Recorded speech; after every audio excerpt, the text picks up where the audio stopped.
तो जी हाँ, नमस्कार दोस्तों, बता दूं खेसारी लाल यादव जी का काफ़ी शानदार और बवाल गाना आने वाला है, जिस गाने का नाम होगा हरदी। और ये आज तक का खेसारी लाल यादव जी का सबसे बड़ा गाना होने वाला है।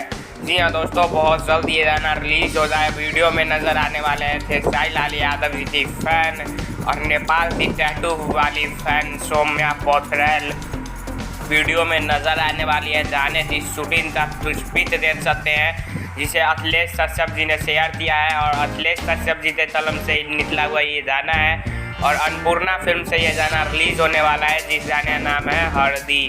तो ये गाना काफ़ी तेज़ी से ये पिच वायरल हो रहा है और बहुत जल्द ये गाना आप लोगों को देखने और सुनने को मिलेगा। बहुत जल्द इसका पोस्टर भी रिलीज किया जाएगा हरदी गाने का। और इसमें खेसारी लाल यादव सौम्या पोथरेल की एक्टिंग आपको देखने को मिलेगी। फील होता है रहते सौम्या पोथरेल तो एक्टिंग नहीं आता, टैटू बना लिया इसलिए काम दे देते हैं। तो वीडियो में हमें देखने को मिलेगा कितना एक्टिंग आता है। तो वीडियो अच्छा लगा कमेंट में ज़रूर बताइए। तब तक